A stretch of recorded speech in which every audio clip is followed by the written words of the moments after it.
Hey peeps, welcome back to the Flexible Neurotic podcast. I'm Dr. Sarah Milken, and this is the Flexible Neurotic. Today, I have a very cool guest. You know, like those people you just want to like have lunch with and shoot the shit? This is that person. I met her at a party a few weeks ago and we were like, oh my God, can we be best friends? I have so many best friends from this podcast. She is a best-selling author and we're gonna talk about today is the actual book launch day for her paperback book. It's called All Signs Point to Paris. She's also part of The Agency here in Beverly Hills. I'm sure you've seen her drinking champagne on Buying Beverly Hills. We have so much to talk about. We're going to talk about her book, how her psychic reading took her to Paris to find her soulmate, and so many things that midlife women kind of come across along the journey of midlife. I want you to meet Natasha Sizlo. Hi. Hi. Hi. How are you? I'm good. I'm really good. You're really good. Well, I'm we so both good. we got bathroom runs in. Yep. We did our flyaways, we got our water, midlife prepped, deodorant. I couldn't even find my regular deodorant though. I had to use the organic one, so I'm sure I will be more wet than usual. So we're just gonna take a deep breath because I think we're both like a little huffing and puffing from the escalator. Go for it. I want everyone to hear your fantastic story because it's sort of like 50 Shades of Natasha. And I fucking loved your book. I didn't even put it down, and I know everyone says that. They're like, one sitting, one read. I was like crying, I was laughing. My husband's like, what's wrong with you? So many things. But I think that although not everyone can relate to finding a soulmate in Paris or going on that journey, I think so many of us can relate to all the components of the midlife journey that you talk about: love, loss, grief, joy, finding joy again, divorce, modern families, all of it. So I want you to start by telling us what year it was and what was going on in your life before you became best-selling author. And I do want to mention that you were a magazine writer. Yes. In your previous life. So you do have a writing background. I do. Yes, I was a magazine, and thank you for having me. Oh my God. And I just love you and love being here. So yeah, I was a writer in my 20s and I gave it up after I was a magazine writer and editor. My magazine folded, life was hard. I wanted to be the perfect mother, the perfect wife. So that was a career that I had many, many years ago. In 2018, I was not having the best year of my life. I was 44. I had just weathered a really disastrous divorce. I know a lot of them are. Mine was the kind where I short sold my house. I mean, everything blew up with my ex and and my dog died. I was living in a shoebox apartment. My company dissolved. I had like a little fashion brand that I was like trying so hard to keep going, filed bankruptcy, like all of it, like boom, boom, boom. The hits kept coming.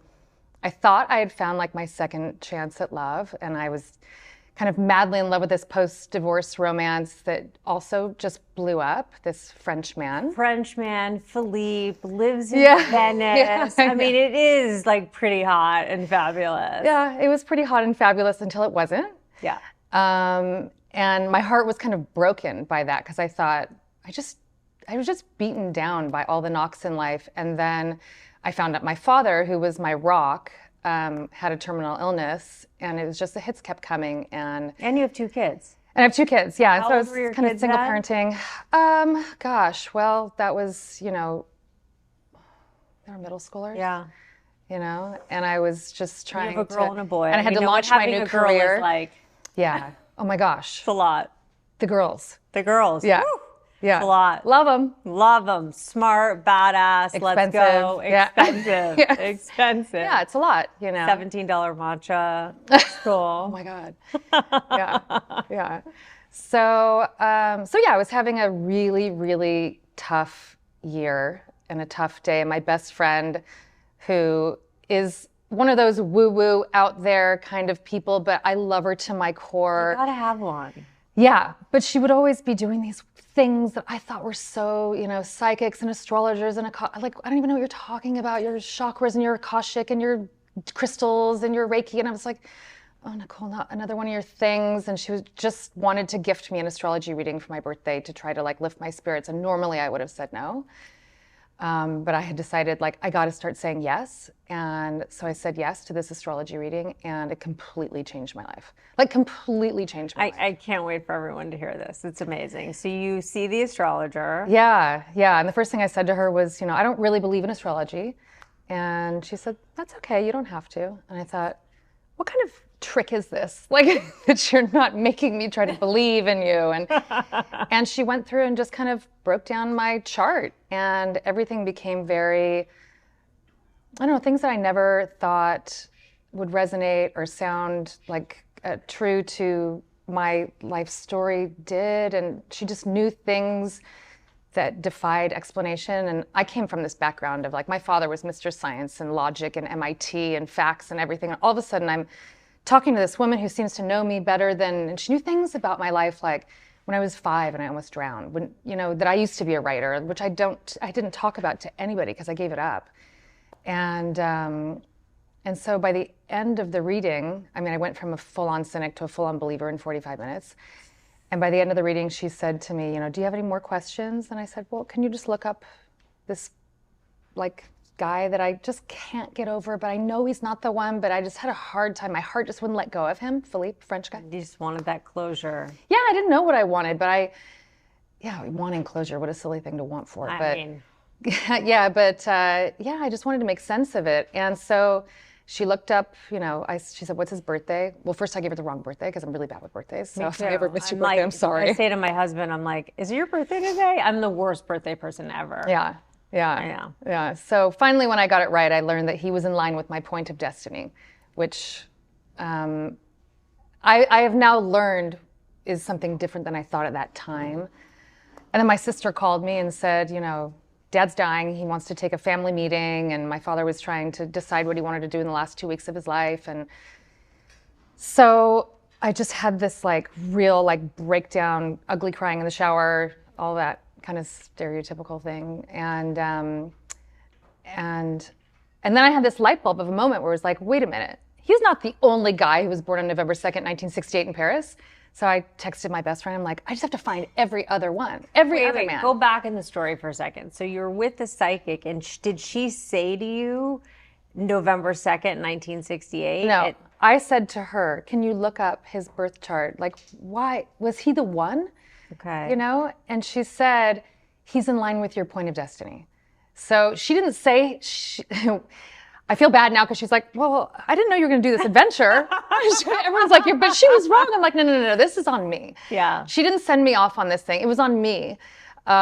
She said he was in line with my point of destiny. And I believe he very much was, because I think my point of destiny was to find my roots. So what is point of destiny then? The point of destiny is where your higher self takes you on. It's not destiny in something that's like a given, it's earned.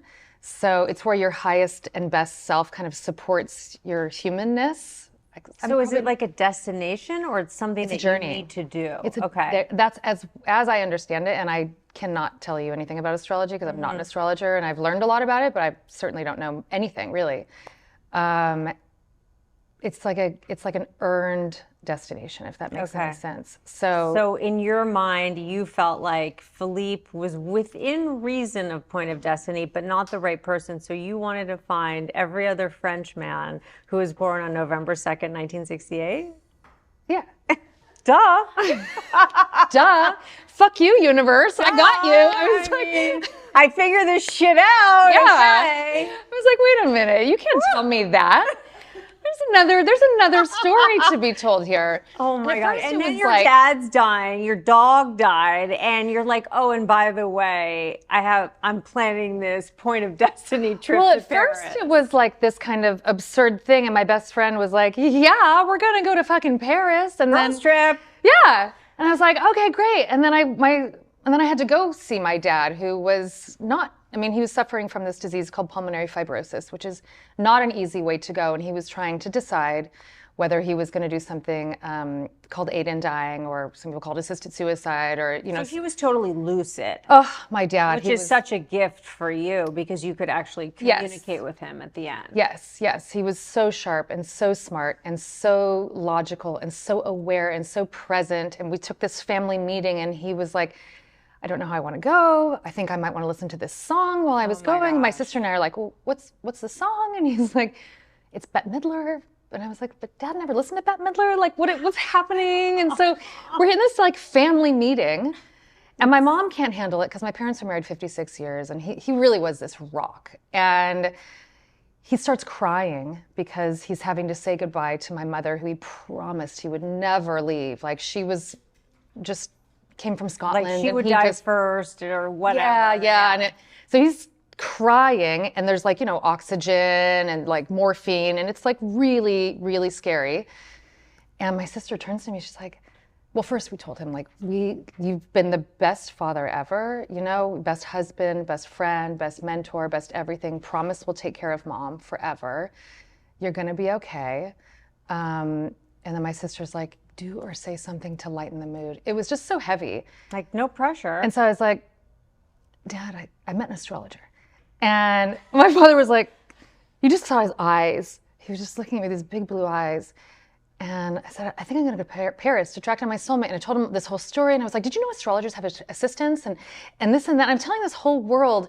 And he's silent. He's Mr. MIT. He didn't want a priest, nothing, no spirituality, no funeral. My father was like not into anything except for like just what you could see. Facts. So I thought.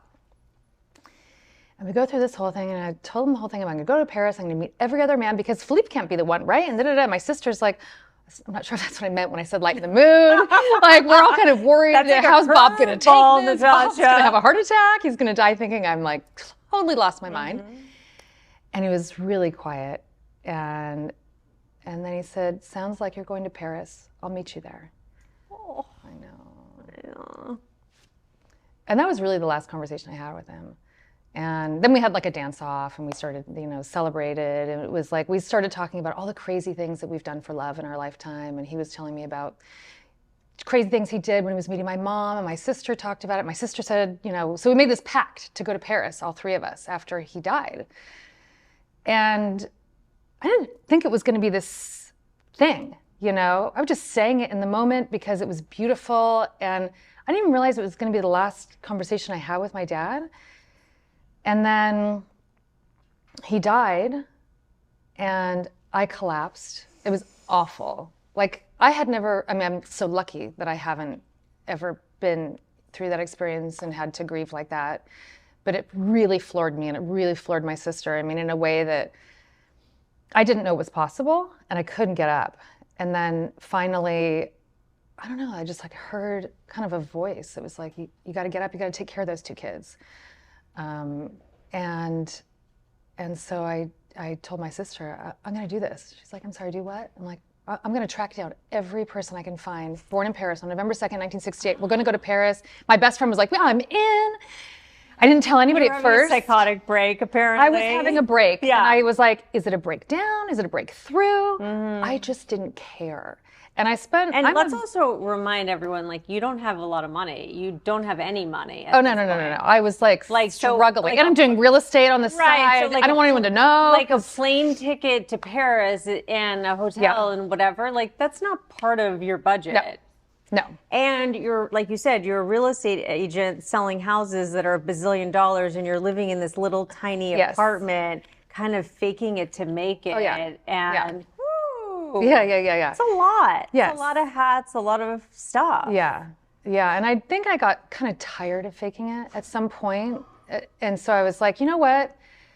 I'm just going to do this. And I don't care what anyone thinks. And I started Instagram, following my journey on Instagram at first, just because, listen, I thought you could just Google it. I thought this journey was going to be very simple. I thought I'd go onto Facebook because there's no privacy. And I'd just be like, everybody that's born on this, where are you? Where are you? Feed into the DM system. you. Yeah. Are you single? Are you straight? Are you, No. It doesn't work like that. So I was like, well, how else would I do it? Birth registry I tried. or something. Yeah. I was like, put your I was logical hat Google on. translating like, French. I'm gonna nail this. Yeah, I was like going to the different maraes and then like, where's the civil this, that? And then I was like, that didn't work. Okay, maybe Instagram, targeted advertising. So I started doing like, I would like send like But did you start an Instagram account just for this? Yes. So I started, so I had called?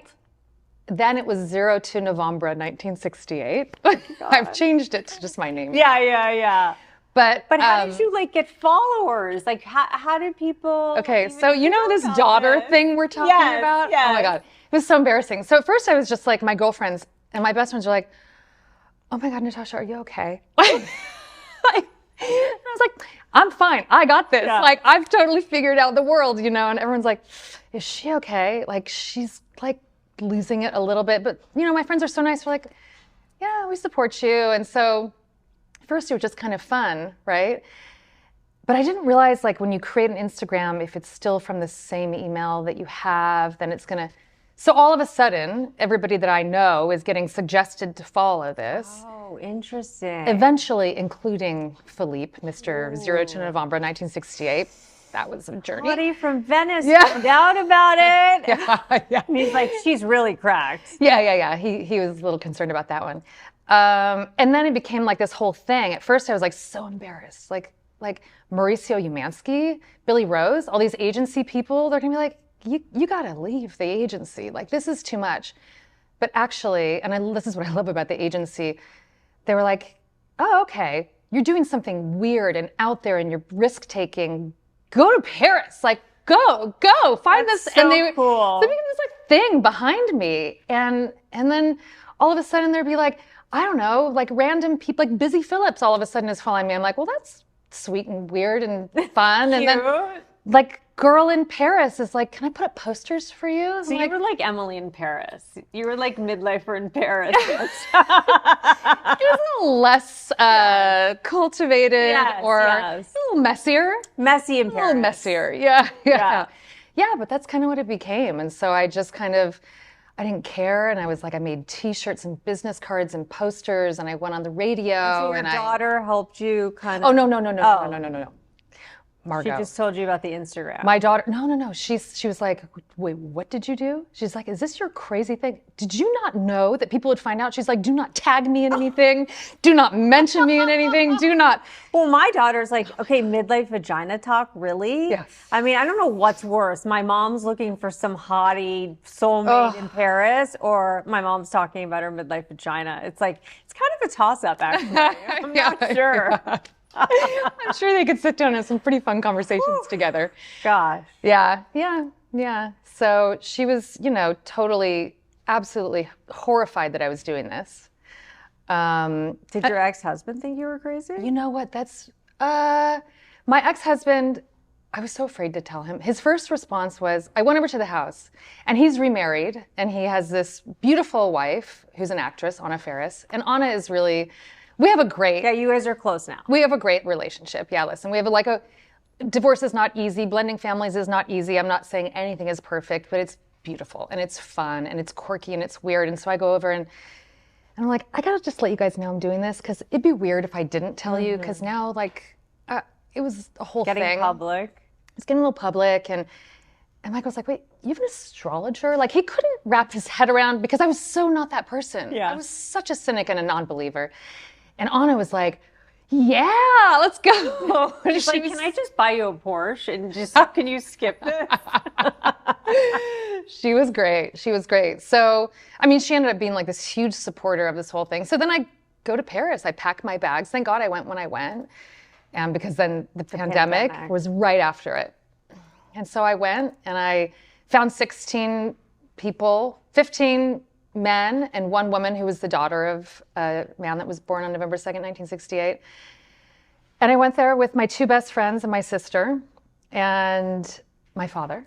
Yes. And it became this like... And you stayed in this teeny tiny little place Yeah. that didn't have a closet. And you were like, wait, I brought all these fucking clothes. And where are we supposed to put them? Ridiculous. And you're like, your fantasy in your mind was not what was happening there. No. Yeah. The fantasy, the like, okay, this is going to be like a rom-com. And I'm going to meet, like, fall in love. and I'm going to be Julia dressed. Roberts. No, it was my like robe. Richard Gere's going to pull up in the limo, and he's going to be born on November 2nd, 1968. Yes. Oh. No. I mean, it was like sexy and fun and wild and wacky and beautiful and not, as life is, not what you plan it to be. And so you set up these series of dates with these men in Paris. Yes. Some of them didn't show up. Yes. And you were like, what the fuck? Yeah. Have I made this huge mistake? My fantasy's falling apart here. Give us an example of like a sample day. God, a sample day. I don't think there was really a sample day, but it was like an somewhere... interesting day or like a fucked up day, anything. I mean, okay, there was this one beautiful, actually the most beautiful moment of this entire trip was I had been stood up or missed whatever, dates didn't go the right way or whatever, and I was like, fucking hell, sorry. No, we're fuck. Yes. Let's go. That's exactly what I felt like. I was like, come on. And so there, I don't use Facebook much here, but there was like a Facebook group for, I think it was called like Women in Paris or something like that. And I was like, maybe I just like, and I posted in this Facebook women's group in the middle of the night. I can't remember. I was like, if the men can't show up, maybe the women can. I invited the women of Paris. I was like, lost my mind to meet me at like this bar and da-da-da. My sister's like, what are we doing? So what are we doing? And I was like, I don't know. And we show up and nobody shows up. We sit there for an hour and I was like, what am I doing? What am I doing? I've lost my mind. And then like one by one, this room filled with these women from ages 19 to mid 60s maybe. And it was so beautiful. And we just stayed like drinking champagne and cocktails and eating delicious food. One of them busts out a cello and she's like, where are we? Because we're in Paris. Yeah. And, of course I have a cello. I was like, what did you Duh. like? And all talking about the things we've done for love, if we should try again, what if it works? Risking, saying out loud what you want in life to the universe and waiting for the answers and being able to pivot when the answers come and they're not what you want them to be. And how do you, or maybe they are what you need them to be. And it was truly, even my sister was like, oh, I get it now. Because she was like, what are you doing? What are you doing? She's like that safe, cautious, like she was wearing fanny packs and orthotics. And I was wearing like 4-inch heels. Like she was like trying to bring mace in her bag. And I was like, come on, I'm going to fall in love. She's like, you're going to die.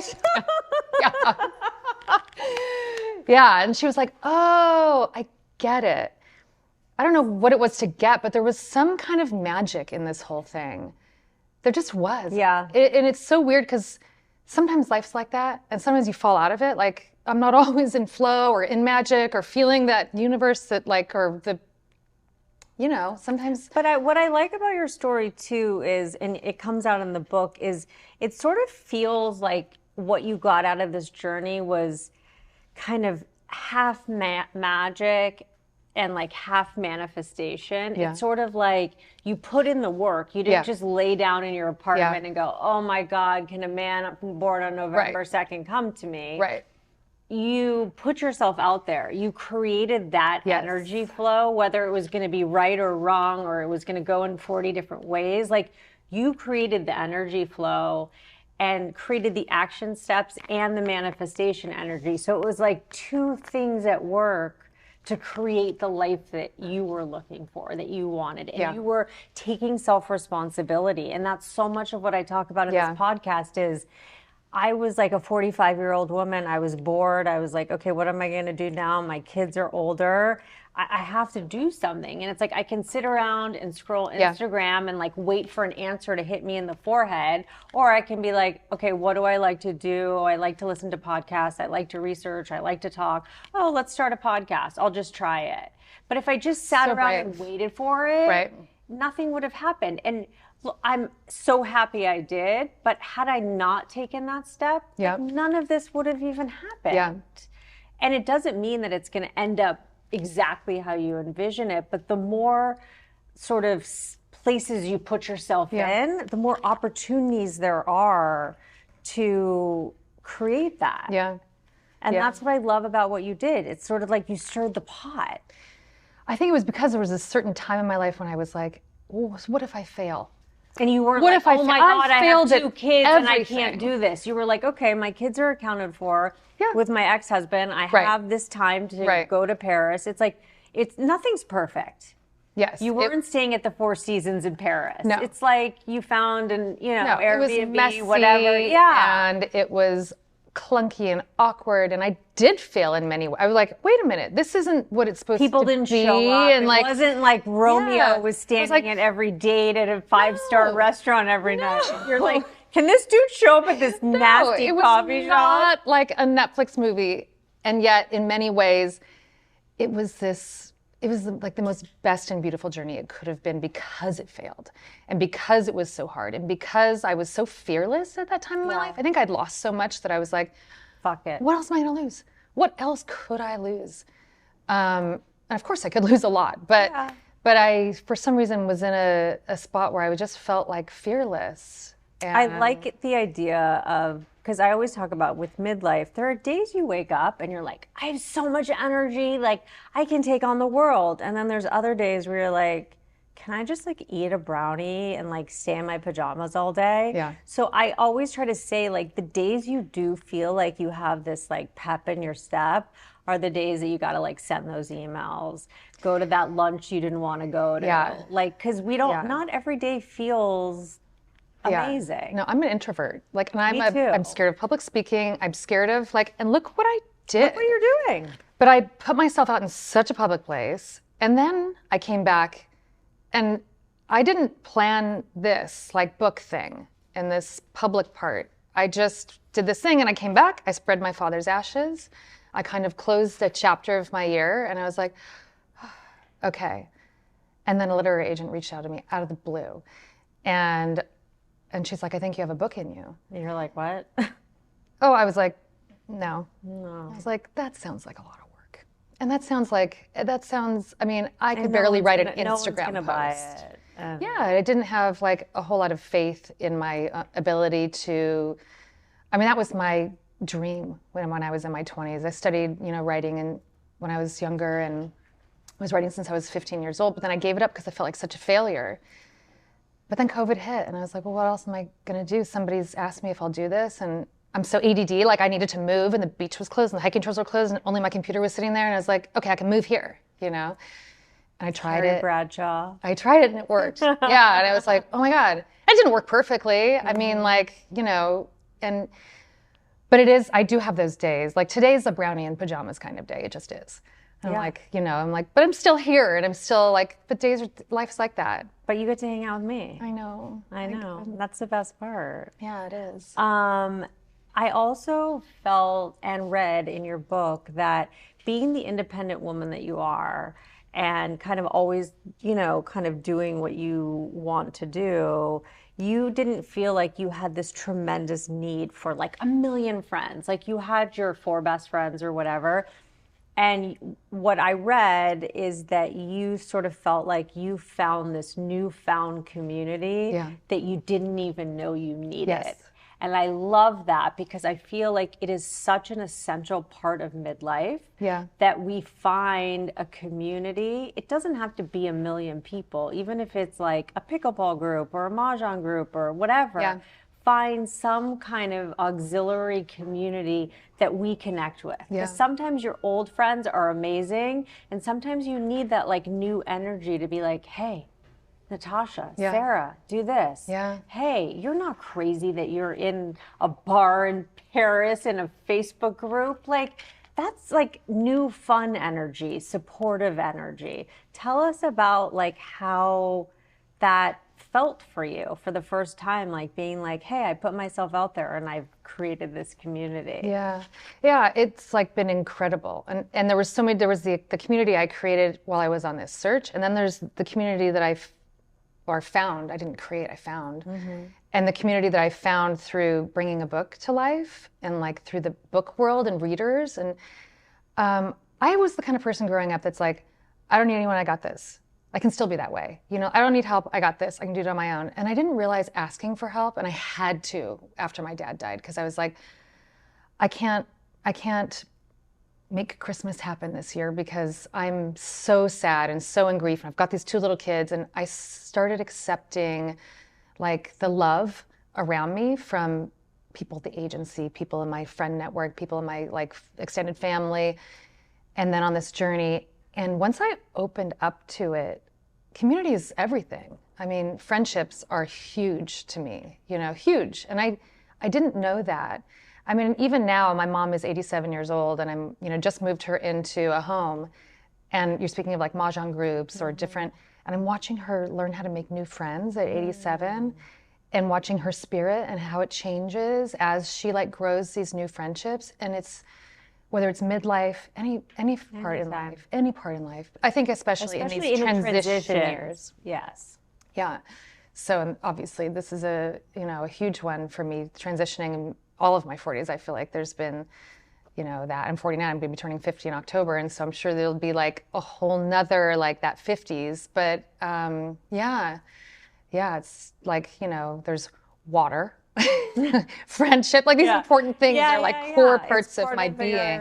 It's like part of the midlife menu of like the things that you can select in order for yourself. But you definitely have to take that self-responsibility, because like I always say, no one's coming to rescue us. No. Like no one was going to come to your little yellow apartment and be like, Natasha, let me fix your life for you. No, it's you doing the work that feels really, really hard. Yeah. And if you can kind of break it down into smaller like pieces, especially like someone said to me the other day, because my book just came out, right? Again, in the paperback. Let's look at it. Hold on. But when I look at it sometimes, I'm like, oh, if I go through it, like every piece of punctuation, like it came through and I was like, that was a lot of work. But I just broke it down. Oof. And I mean, I'm the queen of ADD, like start something, move on to the next thing, and the next thing, and the next thing. Look how beautiful the hardback is too. So yeah, I was like, I gotta be proud of that, because, you know, but if you break everything down, you have to take action in life if you want anything to change, you know, otherwise I'm going to be living the same thing. And I want to grow and change my life and, you know, experience all the things and just grow as a woman, or as a human being. I love that. And I also, I don't know, I kind of like some of the little quirky things that happen too. Like your friends made you a wish jar.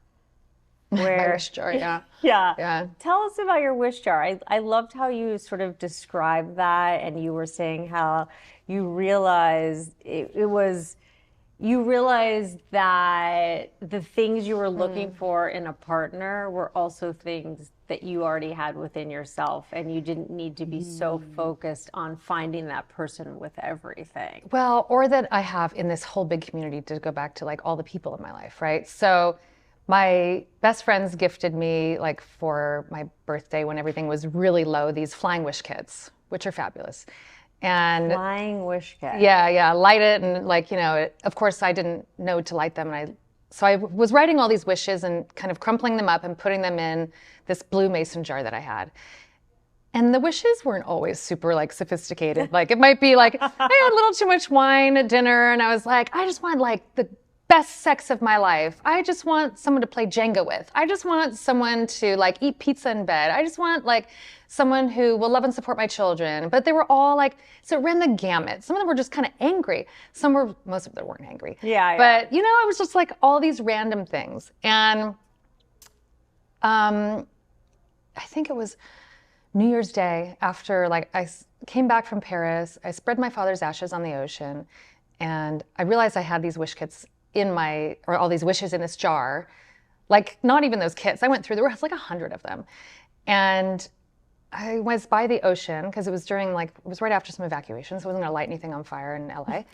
And so I went to the ocean and I kind of read them all. I took them out one by one, and I did realize in that moment, I was like, first of all, how dare I project that one person should be all these things? And that's not healthy or good, and it takes away from the things that I can do for myself and give myself and love on myself about, and all the other people in my life, like, you know, somebody my father would love, somebody that, you know, supports my highest and best in my career, somebody, like all of the things. And I have this rich, like, garden of, you know, beautiful humans in my life, and it's not just one tree, you know, it's just like this beautiful forest of stuff, and that's what creates this whole world that we live in. And then it opens you up to loving somebody and not just kind of, for me, it was a game changer, and loving myself, you know? And it kind of led me to be able to write this. I don't know how. I think it was like that one absurd wish, like, I just want someone who will love Lionel Richie as much as I do.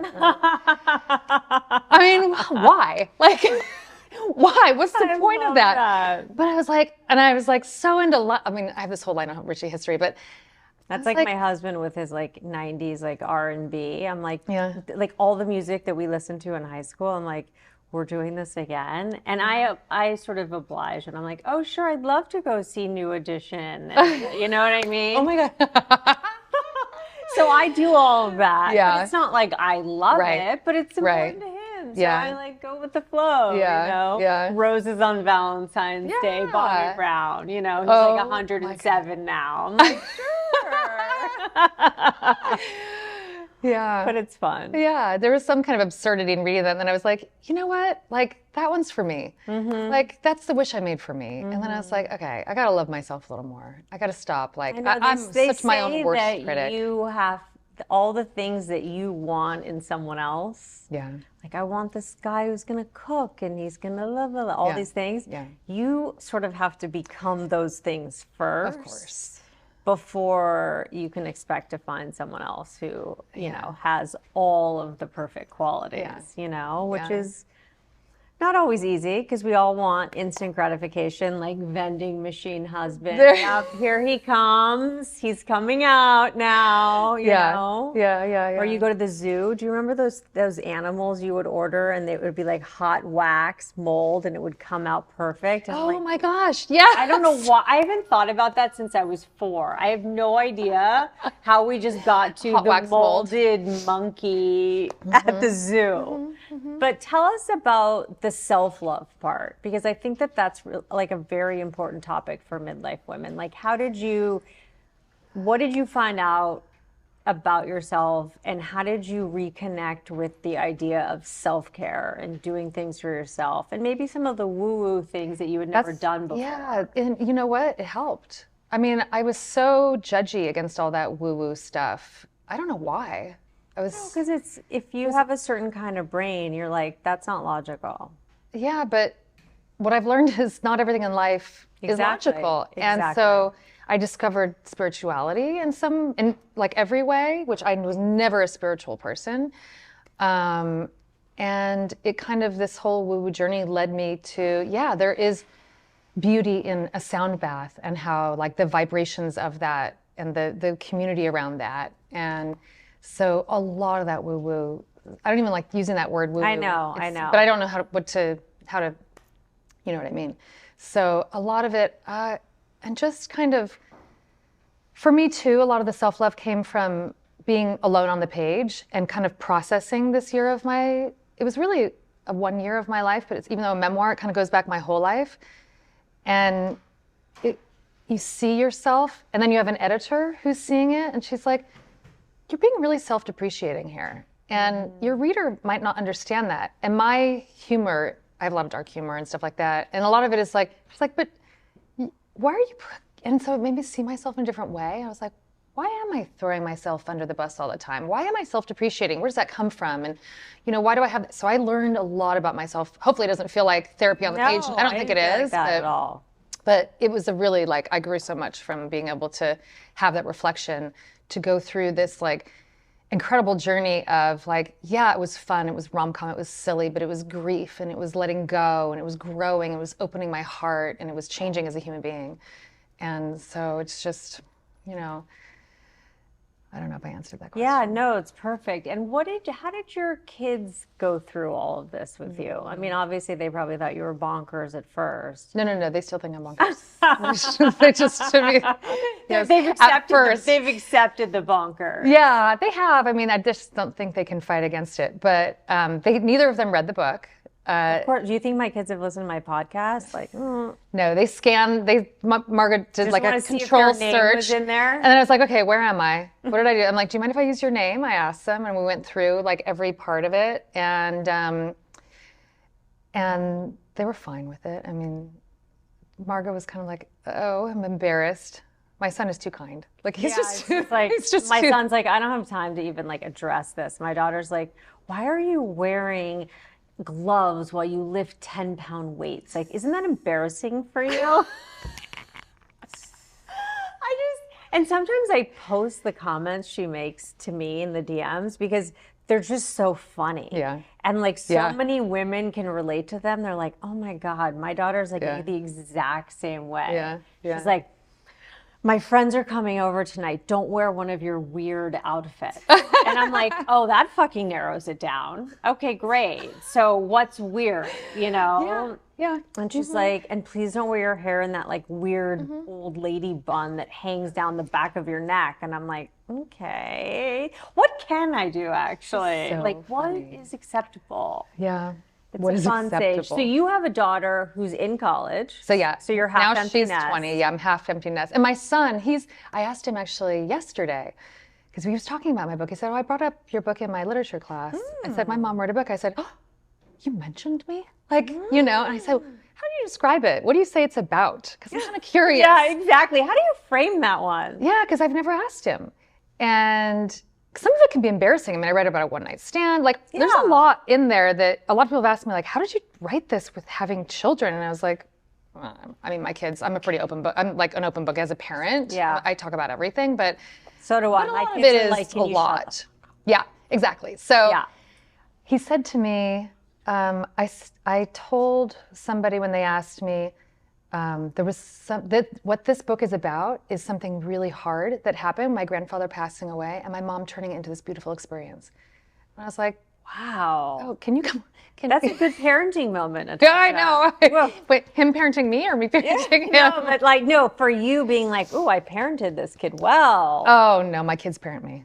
No. I mean, I don't mean that in like, but I've learned so much from my children as, you know, they're such wise, project. gorgeous human beings. And that's how I feel about my kids too. I mean, we give each other shit, but at the end of the day, they're good peeps. Yeah. And you're like, you feel like, okay, I did well with this. Yeah. Like they're baked and cooked and they're good human beings and they care about other people in the world. And that's not always easy. No.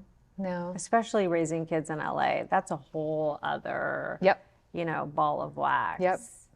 It's all I know, but it's a lot. I know, same here, but that's probably why I could only have 2 kids too, because LA and raising kids, it's like a whole, it's a whole thing. So with your paperback book that just is being launched right now, like what happens? Like it kind of runs, do you do a book launch with that too? I don't do much of I mean, the book industry is this whole. Yeah, I don't know anything about it. I'm learning, and I think the book industry is learning because TikTok and Instagram, it's changed so much. So your book's life kind of goes on this journey. It's not like something that just like, it's not like a movie that comes out. There's like discoverability later. And so it's like events come up and then they don't. So it's just kind of this evolution. But, you know, there's a few other things in the works and you just kind of. That's always fun. Like a little magic here and a little magic there. I want to see. Yeah. Hold on. I just want to make sure that I covered everything.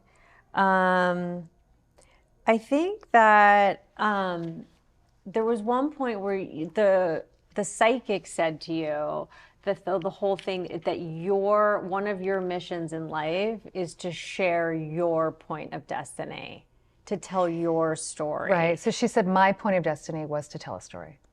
Right. And I was like, God, that's fascinating. How did she know that I had that writer's heart that stopped beating or was like beating so low. And so it was really interesting that she said that to me, not knowing, because I didn't tell. I was such a stonewall talking to her. And that's why I do believe like this is all in line with my point of destiny. I know that, I mean, I've met so many people through this who have lost a parent or a friend or a loved one or a relationship or just needed like a little wanderlust and I've realized like,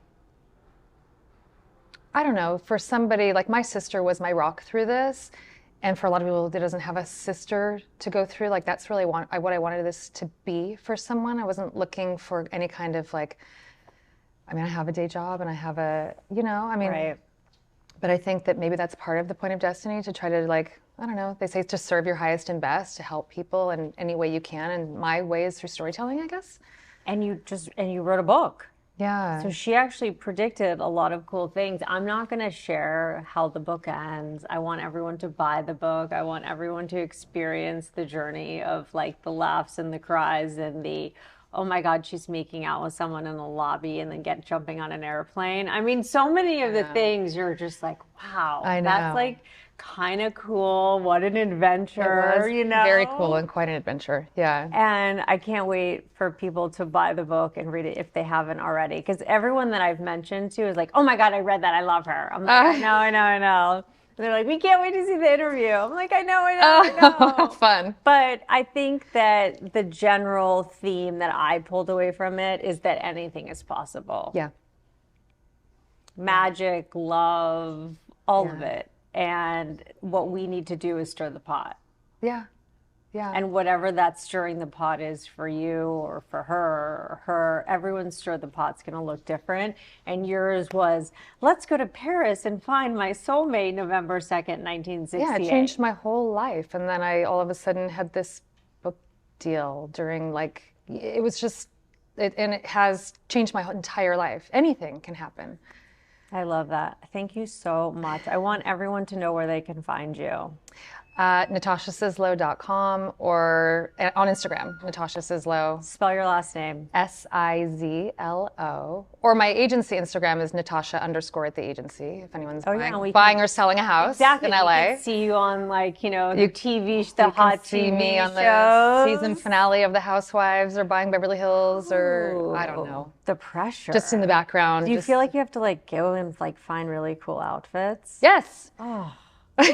Well, I mean, that's kind of fun. Yeah, it is fun, but still. It's fun, but every once in a while you're like, there's a lot of cameras in our office. Yeah. There's a lot of cameras in the agency's office these days. And you're like, wait, am I going to be in that? This is a bad hair day. This is a good hair day. You just kind of have fun. I loved having you. I loved our chat. Oh, me too. I can't wait to have lunch with you after. Me too. I'm like, me too. wait, where are we going? We don't know. And that's all. That's all.